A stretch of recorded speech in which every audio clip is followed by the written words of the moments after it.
हाँ तो मेरे राइडर साथियों, कैसे हो आप लोग। तो स्वागत है आप सभी का राइडर्स इनक्लेव के एक नए एपिसोड के अंदर। तो आज जो हमारा पॉइंट ऑफ डिस्कशन है वो है किसी भी बाइसिकल का जो वेट है हम कैसे रिड्यूस कर सकते हैं ग्रेजुअली। अब देखिए, जो वेट ऑब्सेशन है वो साइकिलिंग इंडस्ट्री में बहुत ज़्यादा है।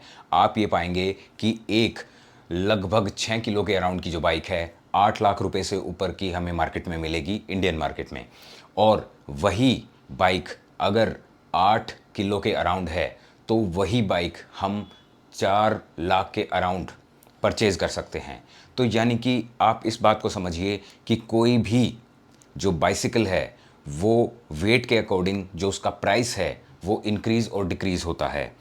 तो यहाँ पर होता क्या है कि जितना कम वेट होगा उतना ही हाई क्वालिटी जो मटेरियल है उसके अंदर इस्तेमाल किया जाएगा, उतना ही ज़्यादा कार्बन का उसके अंदर इस्तेमाल किया जाएगा और जो उसकी प्राइस है वो इंक्रीज़ होती जाएगी।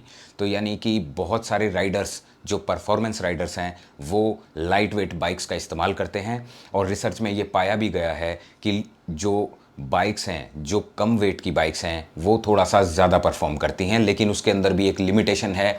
लगभग 6 kg के अराउंड की जो बाइक है उसके अराउंड ही एक ऐसा स्वीट पॉइंट है, अगर उससे वेट कम होता है किसी भी बाइक का तो परफॉर्मेंस जो है हाई स्पीड के ऊपर रिड्यूस होती है, स्टेबिलिटी रिड्यूस होती है। तो चलिए आज हम इसी नोट के साथ जो एपिसोड है उसका डिस्कशन करेंगे और आज मैं आपको बताने वाला हूँ कि किस तरीके से आप अपनी बाइक का वेट रिड्यूस कर सकते हैं। अब यहाँ पर एक और बात है जो कि ध्यान देने वाली है। देखिए, दो टाइप के राइडर्स हैं जो कि मार्केट के अंदर हैं। अब ये जो राइडर्स हैं ऐसे जिनकी परचेजिंग पावर बहुत ही अच्छी है और वो इनिशियली ही बहुत अच्छी बाइक जिसका वेट लेस देन 7.5 या लेस देन 8 kg जो है उसे बड़े आसानी से परचेज़ कर सकते हैं। और दूसरे टाइप के राइडर्स ऐसे होते हैं जो कि इस टाइप की जो बाइक्स हैं उन्हें बड़ी आसानी से परचेज़ नहीं कर सकते, उनका जो बजट है वो उन्हें अलाउ नहीं करता है। तो ये जो एपिसोड है ये उन्हीं राइडर्स के लिए है जो कि इनिशियली इतना ज़्यादा पैसा खर्च नहीं कर सकते, लेकिन ग्रेजुअली जो है ऐसी ट्रिक्स और टेक्निक्स मैं आज आपको बताने वाला हूँ वो आप अप्लाई करेंगे और काफ़ी सारा पैसा सेव करते हुए in due course of time आप अपनी बाइक का जो वेट है उसे रिड्यूस कर सकते हैं, मैनेज कर सकते हैं और लगभग लगभग 1 किलो से 1.5 किलो तक का जो वेट है वो आप अपनी बाइसिकल का रिड्यूस कर सकते हैं। तो चलिए इसी नोट के साथ आज का जो एपिसोड है वो हम स्टार्ट करते हैं। Let's go. तो राइडर्स, जो सबसे पहला चेंज है जो आप अपनी बाइसिकल के अंदर कर सकते हैं वो है कैसेट। अब क्योंकि मैं ऑलरेडी आपको बता चुका हूं कि स्प्रॉकेट, कैसेट और फ्री व्हील में क्या डिफरेंस होता है, तो जब भी आप कोई बाइसिकल परचेज करते हैं अगर उसकी कीमत लगभग 15,000 या अप टू 25,000 है तो उस केस के अंदर आपको आपकी बाइसिकल के अंदर फ्री व्हील मिलेगा। और ये जो फ्री व्हील है ये बेसिक बाइक्स के अंदर आता है। मैं आपको ये रिकमेंड करूंगा कि इस टाइप की अगर आपके पास बाइसिकल है तो आप उसे अपग्रेड करने की कोशिश ना करें। कम से कम अगर आप 8 स्पीड का जो बाइसिकल है वो परचेज़ करते हैं तो उस केस के अंदर ही आप अपग्रेडेशन कीजिए और वहाँ पर अपग्रेडेशन ईजी भी होगा, कंपैटिबल भी होगा। तो अब हम बात करते हैं 8 स्पीड यानी कि क्लैरिस। तो अगर आप वहाँ से अपना बाइसिकल का अपग्रेडेशन स्टार्ट करते हैं तो सबसे पहली चीज़ जो है जो कि आप चेंज करवा सकते हैं वो है आपकी बाइक का कैसेट। अब देखिए, हम एक सिचुएशन को इमेजिन करते हैं जहां पर आपने 9 स्पीड जो है टियाग्रा का जो ग्रुप सेट है आपने परचेज़ कर लिया। आपके पास जो फ्रेम है वो हाई एंड एल्यूमिनियम का है, आपके पास जो ग्रुप सेट है वो टियाग्रा का है।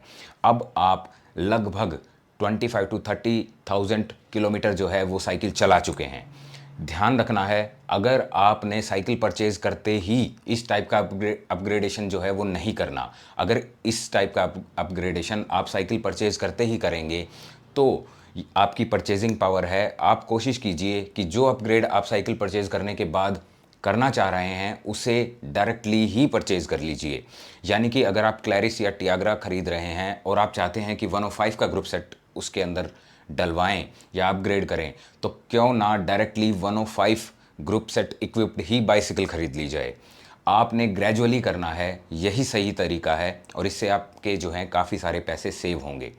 तो हम जो सिचुएशन में थे, हमने टियाग्रा का जो ग्रुप सेट है वो परचेज़ किया है। उस केस के अंदर जो स्प्रॉकेट है वो टियाग्रा की उसके अंदर इंस्टॉल्ड है। तो जब वो 20 से 30 हज़ार किलोमीटर आप चला लेते हैं तो उसके बाद आप उसे अपग्रेड कर सकते हैं 105 में या फिर अल्टेग्रा में या फिर ड्यूराइस में।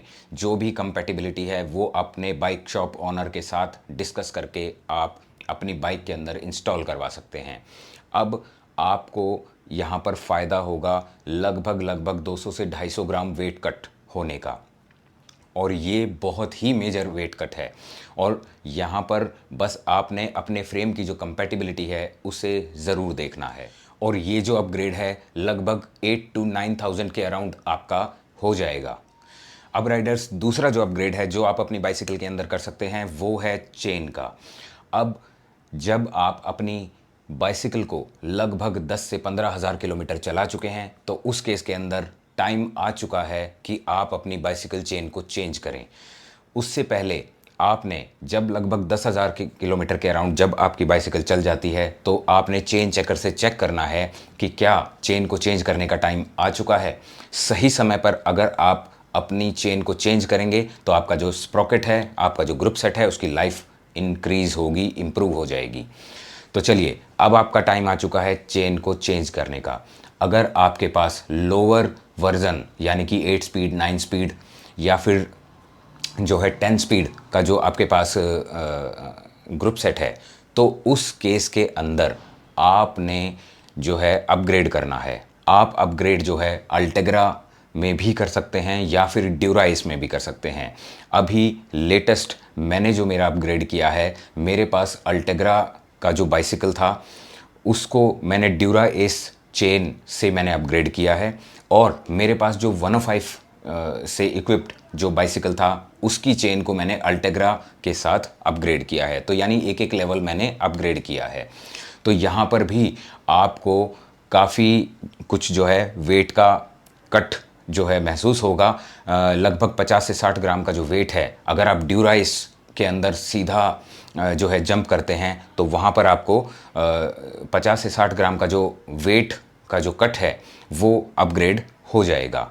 और लगभग इस सभी प्रोसेस के अंदर अगर आप ड्यूराइस की चेन लेते हैं तो लगभग 100 का जो वो चेन सेट है उसका जो MRP वो है, और इसके अलावा जो डिस्काउंट है वो आपको आपका बाइस शॉप ऑनर जो है वो प्रोवाइड कर देगा। तो लगभग आप मान के चलिए कि लगभग 4,000 के अराउंड अगर आप टॉप एंड जो है चेन का इस्तेमाल करते हैं वहाँ पर आपके पैसे खर्च होने वाले हैं। अब राइडर्स, तीसरी जो वेट कटिंग टेक्निक है जो आप अपनी बाइक के अंदर इस्तेमाल कर सकते हैं वो है रियर डीरेलर को अपग्रेड करना। जब आप किसी भी लोअर एंड बाइसिकल को परचेज करते हैं तो उसी ग्रुप सेट के कंपैटिबल जो डीरेलर है वो आपको मिलता है। फॉर एग्जांपल जो मैंने परचेज़ किया है जैसे कि 105 का या अल्टेग्रा का, अब होगा क्या, in due course of time आप उसे इस्तेमाल करेंगे। लगभग आप उसे कंसिडरेबल पीरियड ऑफ टाइम, लगभग कम से कम 3 से 4 साल तो आप उसे इस्तेमाल कीजिए। अगर कोई स्पेशल कंडीशन होती है या कोई ऐसा केस ऐसा आपके पास आता है कि आपका जो डीरेलर है किसी भी कारण से डैमेज होता है तो उस कंडीशन के अंदर आप अपनी बाइसिकल के डीरेलर को जो रियर डीरेलर है उसे अपग्रेड करवा सकते हैं। और अगर आप उसे 4 से 5 साल इस्तेमाल कर ले तो उस केस के अंदर आप उसे अपग्रेड करवा सकते हैं। अदरवाइज़ उसे अपग्रेड आपको करवाने की ज़रूरत नहीं है। अननेसेसरी जो है आपके ऊपर जो फाइनेंशियल लोड है वो पड़ेगा। लेकिन अगर आपका डीरेलर डैमेज होता है या कोई इस टाइप की कंडीशन होती है, 4 या 5 साल चला चुके हैं, तो आप उसे अपग्रेड करवाइए। तो आप जो है 105 से अल्टेग्रा या फिर ड्यूरा एस को अपनी बाइसिकल की कंपैटिबिलिटी के हिसाब से अपग्रेड करवा सकते हैं, और वहाँ पर आपको लगभग 50 ग्राम्स के अराउंड का जो वेट कट है वो महसूस होगा, और जो कि बहुत ही सब्सटेंशियल है। अब राइडर्स, जो फिफ्थ टेक्निक है जिससे आप अपनी बाइसिकल का वेट को मैनेज कर सकते हैं वो है हेडलाइट और रियर टेल लाइट का वेट जो है उसे मैनेज करके। तो आपने ध्यान क्या रखना है, आपने 2 चीज़ें सर्च करनी है। सबसे पहली बात, जो आपकी बाइसिकल का हेडलाइट और टेल लाइट है वो उसकी क्वालिटी जो है वो टॉप नॉच होनी चाहिए। जो हेडलाइट है उसका जो थ्रो है वो कम से कम 80 टू 90 ल्यूमन से लेकर 120 ल्यूमन तक होना चाहिए, और जो रियर टेल लाइट है वो मिनिमम 20 ल्यूमन्स की तो होनी ही चाहिए। अब यहाँ पर जो वेट है वो आपने ब्रांड टू ब्रांड वेरी करता है। जब भी आप परचेज़ करते हैं तो उसके वेट को आप देखिए, कोशिश कीजिए कि जो फ्रंट जो लाइट है आपकी वो 150 ग्राम्स से ज़्यादा ना हो, या कम से कम 150 ग्राम्स के अराउंड होनी चाहिए, और जो रियर टेल लाइट है वो जो है लगभग 50 ग्राम्स के अराउंड ही होनी चाहिए, या फिर उससे कम की होनी चाहिए। देखिए बहुत अच्छी क्वालिटी लाइट्स हैं जो कि लगभग 100 ग्राम्स के अराउंड भी मार्केट में अवेलेबल हैं, जैसे कि गार्मिन की वारिया लाइट बहुत ही अच्छी है, लेकिन थोड़ा सा उसमें वेट है। तो मेरे पास गार्मिन वारिया भी है, मैं उसे भी इस्तेमाल करता हूँ, लेकिन वेट को मैनेज करने के लिए जो मेरी एरो रेस रोड बाइक है उसके अंदर मैं इस्तेमाल करता हूँ बॉन ट्रेजर की RTL यानी कि रियर टेल लाइट, जो कि बहुत ही छोटी है साइज़ के अंदर, लेकिन जो उसका थ्रो है वो इक्वल है गार्मिन वारिया के। तो यहाँ पर इस तरीके से ये टेक्निक लगाकर आप जो है अपनी बाइसिकल का जो वेट है उसे आप मैनेज कर सकते हैं। अब राइडर्स, जो फोर्थ मेजर अपग्रेड है जो आप अपनी बाइसिकल के अंदर कर सकते हैं वो है अपने बाइसिकल के व्हील्स को अपग्रेड करना। जब आप अपने बाइसिकल के व्हील्स को अपग्रेड करते हैं तो ऑब्वियस सी बात है कि जब आप परचेज़ करके लाएंगे तो एक मीडियम रेंज का एल्यूमिनियम व्हील जो है वो आप परचेज़ करेंगे, या फिर हाई एंड एल्यूमिनियम का जो है वो व्हील सेट आपने परचेज़ किया है। तो उस केस के अंदर जब भी आप कार्बन व्हील्स के अंदर अपग्रेड करते हैं तो यहाँ मैं आपको एक प्रैक्टिकल टिप देना चाहूँगा। देखिए अब यहाँ पर दो केस सिनेरियो हैं। एक जिसके अंदर आप चाहते हैं कि आपकी जो बाइक है थोड़ा सा विजुअली अपील दे और वो थोड़ी सी सुंदर दिखाई दे, तो उस केस के अंदर आप 50 मिलीमीटर डीप जो है कार्बन व्हील्स का इस्तेमाल कर सकते हैं। कुछ राइडर्स हैं जो कि फ्रंट में 50 मिलीमीटर जो डीप व्हील्स हैं, कार्बन व्हील्स हैं, उनका इस्तेमाल करते हैं, और रियर में 60 मिलीमीटर डीप जो कार्बन व्हील्स हैं उसका इस्तेमाल करते हैं। लेकिन अगर आपने मेजर वेट लॉस या वेट कट अपनी बाइक के अंदर करना है तो मैं आपको रिकमेंडेशन दूंगा, अगर आप 35 मिलीमीटर डीप व्हील सेट अगर आप परचेज़ करते हैं कार्बन का, तो वहाँ मेजर वेट लॉस जो है आपकी बाइसिकल का होगा, जो कि लगभग 1 किलो 200 से 300 ग्राम का जो आपका व्हील सेट है वो आपको मिल जाएगा। लेकिन यही चीज़ अगर आप 55 मिलीमीटर डीप परचेज़ करते हैं तो वो आपको 1 किलो 600 ग्राम के करीब आएगी, और यही अगर आप 60 मिलीमीटर डीप अगर आप परचेज़ करते हैं तो यही आपको 1 किलो 800 ग्राम के करीब के जो व्हील सेट हैं वो मार्केट में आपको मिलेंगे। तो यहाँ पर सबसे जो अच्छी डील है वहाँ पर आपका पैसा भी सेव होगा। क्यों? क्योंकि 35 मिलीमीटर डीप के अंदर कम कार्बन इस्तेमाल होता है, थोड़ा सा चीप भी रहेगा, और आपका वेट कट भी मैक्सिमम होगा। तो जो रूटीन राइडर्स हैं उनके लिए एक बेस्ट जो है अपग्रेड है। यहाँ पर वेट कट भी होगा और थोड़े से पैसे भी आपके बचेंगे। लेकिन ध्यान ये रखना है, इमीडिएट अपग्रेड नहीं करवाना। कम से कम आपका एल्यूमिनियम व्हील को 4-5 साल यूज़ कीजिए, या फिर अगर आपको इमीडिएट करवाना भी है तो आप अपने जो नए व्हील सेट हैं उन्हें सेल के लिए लगा सकते हैं या फिर रिज़र्व में रख सकते हैं, और अपना अपग्रेडेशन जो है वो आप कर सकते हैं। राइडर्स, अब जो 6th पॉइंट है वहाँ हम डिस्कस करने वाले हैं बॉटल केजेस के बारे में। आपने देखा होगा कि बहुत सारे टाइप के जो बॉटल केजेस हैं वो मार्केट में अवेलेबल हैं। कुछ लोअर एंड प्लास्टिक का इस्तेमाल करते हैं, कुछ हाई एंड प्लास्टिक का इस्तेमाल करते हैं, कुछ एल्युमिनियम का इस्तेमाल करते हैं, और कुछ जो हैं वो कार्बन बॉटल केजेस होते हैं। अब यहाँ पर मैं आपको रिकमेंड करूँगा कि वेट कट अगर आपने करना है तो आप कर सकते हैं कार्बन बॉटल केजेस का इस्तेमाल करके, और दूसरा जो है आप हाई एंड एल्युमिनियम बॉटल केजेस का इस्तेमाल करके। यहाँ पर आप ये पाएंगे कि जब आप कार्बन बॉटल केजेस को परचेज़ करने जाते हैं तो जो उसका बेनिफिट है वो कंपैरेटिवली जब हम उसके प्राइस से कंपेयर करते हैं तो वो कम मिलता है। जो बॉटल केजेस हैं वो लगभग 2,500 से 3,000 या लगभग 2,000, 1,500 इस टाइप से आपको मिलेंगे, लेकिन जो वेट जो उसका कम होगा वो सब्सटेंशियली कंपैरेटिवली कम होगा। तो यहाँ पर जो मेरी रिकमेंडेशन है, अगर आपकी पॉकेट अलाउ करती है वो एक अलग बात है, आप जाइए और जो कार्बन बॉटल केजेस हैं उन्हें परचेज़ कर लीजिए। इसके अलावा आप एक अच्छी ऑप्शन है आपके पास एक एल्युमिनियम बॉटल केज का आप इस्तेमाल कर सकते हैं, जो कि कार्बन का जो वेट है लगभग उसके अराउंड होगा, ज़्यादा फर्क नहीं होगा, और जो प्लास्टिक का जो बॉटल केज है उससे लाइट वेट होगा। तो आप इसका इस्तेमाल करके, इस टेक्निक का इस्तेमाल करके अपनी जो बाइक का वेट है उसे मैनेज कर सकते हैं, उसे रिड्यूस कर सकते हैं। अब राइडर्स, नेक्स्ट जो ट्रिक है जिससे आप अपनी बाइसिकल के वेट को मैनेज कर सकते हैं या रिड्यूस कर सकते हैं, वो है बाइसिकल कंप्यूटर का यूज़ करना।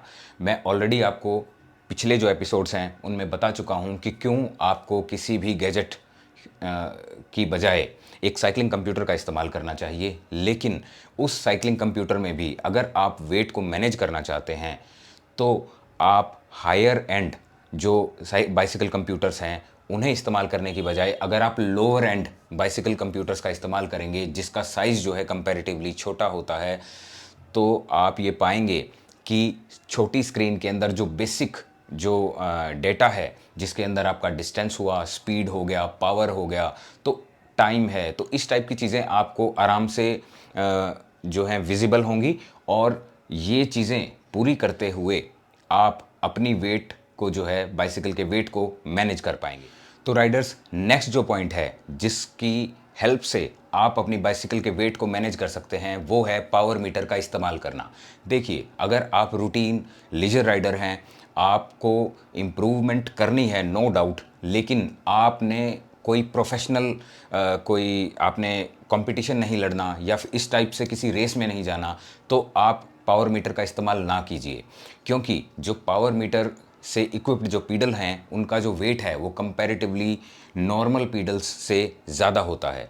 तो आप एक हाई क्वालिटी का जो पीडल है वो आप इस्तेमाल कीजिए, जैसे कि अल्टेग्रा या ड्यूराइस के जो पीडल्स हैं, अगर आप उसे इस्तेमाल करेंगे तो वो काफ़ी कम वेट के होते हैं और आपके बाइसिकल के वेट को रिड्यूस करने में हेल्प करते हैं। अगर आपको पावर मीटर परचेज़ करना भी है तो आप कोशिश कीजिए कि अगर आप की कोई स्पेसिफिक चॉइस नहीं है तो आप क्रैंक पावर मीटर का या फिर जो आपका बॉटम ब्रैकेट है वहाँ पर जो पावर मीटर लगता है, जैसे कि क्वार्क का जो पावर मीटर है, आप उसे इस्तेमाल कर सकते हैं। तो उस केस में होगा क्या कि आपको ऐड ऑन जो है, जो पीडल का वेट है वो आपको रिड्यूस हो जाएगा, और आप क्रैंक जो कि आपने हर केस में इस्तेमाल करनी है, उस क्रैंक के अंदर ही, जैसे कि स्टेजेस का जो पावर मीटर आता है वो आप इस्तेमाल कर सकते हैं। तो स्टेजेस के पावर मीटर जब आप इस्तेमाल करेंगे तो वो क्रैंक के अंदर ही इनबिल्ट होता है, तो वहाँ पे आपको आपके जो पैसे हैं वो भी सेव होंगे और आपका जो बाइक का वेट है वो भी रिड्यूस करने में हेल्प करेगा। और सेम सिचुएशन जो क्वार्क का जो पावर मीटर है वो भी आपके साथ आपकी बाइक का वेट रिड्यूस करने में हेल्प करेगा। अब राइडर्स, हम एक ऐसे गियर की बात करेंगे जो कि आप अपनी बॉडी के ऊपर अप्लाई करते हैं। तो जो गियर्स आप बॉडी के ऊपर पहनते हैं उसके अंदर आपकी साइकिलिंग जर्सी है, शॉर्ट्स हैं और दूसरी जो एक्सेसरीज़ हैं, गियर्स हैं, तो अगर आप उन्हें बहुत ही अच्छी और हाई क्वालिटी का परचेज़ करते हैं तो आप ये पाएंगे कि एक अच्छी क्वालिटी का प्रोफेशनल जो आउटफिट है या जो किट है वो कम वेट की होती है as compare to non professional cycling kit, लेकिन ये थोड़ा सा एक्सपेंसिव होती हैं। अगर आप इस चीज़ की तरफ जाना चाहो, अगर आप वेट ऑब्सेस्ड इतना हो तो आप इतना पैसा खर्च कीजिए, अदरवाइज़ आपको ये पैसा खर्च करने की ज़रूरत नहीं है। और इसी पॉइंट के अंदर हम डिस्कस करेंगे बाइसिकल हेलमेट की। जो हाई क्वालिटी एरो जो बाइसिकल हेलमेट हैं वो लगभग 200 से 230 ग्राम के बीच में आपको मार्केट में मिलेंगे, लेकिन कुछ हाई क्वालिटी एरो हेलमेट ऐसे भी हैं जो कि 280 टू 90 ग्राम्स के आते हैं। तो आपने ये चीज़ देखनी है कि आप अपने जो एरो हेलमेट है वो सेफ़ भी होना चाहिए, MIPS इक्विप्ड भी होना चाहिए, एरो भी होना चाहिए और लगभग 200 ग्राम्स के अराउंड भी होना चाहिए। तो इस टाइप का अगर बाइसिकल हेलमेट आप परचेज़ करते हैं तो आपकी वेट को मैनेज करने के अंदर ये जो चीज़ है बड़ी हेल्पफुल रहेगी। अब राइडर्स, हमने इतने सारे जो पॉइंट्स हैं, इतनी सारी जो टेक्निक्स हैं वो तो डिस्कस कर ली, लेकिन यहाँ पर मेजर चीज़ क्या है? यहाँ पर मेजर चीज़ है एक राइडर को अपने खुद का वेट भी मैनेज करना चाहिए। उसका जो बॉडी वेट है वो एक बॉडी मास इंडेक्स के हिसाब से उसी वेट ब्रैकेट में आना चाहिए जितना एक जो बॉडी मास इंडेक्स की वैल्यू है वो अलाउ करती है। अगर आपका जो बॉडी वेट है वो ज़्यादा है तो इन सभी वेट कट का कोई फ़ायदा नहीं है। तो सबसे पहले as a cyclist, as an athlete, आपकी ये ड्यूटी बनती है कि सबसे पहले आप अपने वेट को मैनेज कीजिए। वेट मैनेजमेंट जो है वो बहुत ज़्यादा ज़रूरी है। अगर आप अपने वेट को मैनेज करते हैं तभी इन सभी वेट कट्स का फ़ायदा आपको मिल पाएगा। अदरवाइज़ आप बिना ही बात के इतना सारा पैसा लगाएंगे लेकिन जो परफॉर्मेंस है वो आप नहीं निकाल पाएंगे। तो यही सबसे मेजर इंपॉर्टेंट पॉइंट है। अपनी बॉडी को आप इस तरीके से बनाइए, उसके वेट को इस तरीके से मैनेज कीजिए कि आप जो अपनी बाइसिकल का वेट जब आप कट करते हैं तो इन दोनों को कंबाइन करके जो आपकी परफॉर्मेंस निकल के आएगी वो सबसे बेस्ट परफॉर्मेंस होगी। तो राइडर्स, ये था आज का एपिसोड जहां हमने डिस्कशन किया कि आप कैसे अपनी बाइसिकल के अंदर वेट कट कर सकते हैं। अलग अलग टेक्निक, अलग अलग तरीके मैंने आपको बताए। और ये चीज़ हमेशा ध्यान रखिएगा कि बाइक का वेट कम करने से पहले आपने अपने वेट को भी मैनेज करना है। Till then, happy riding and thank you.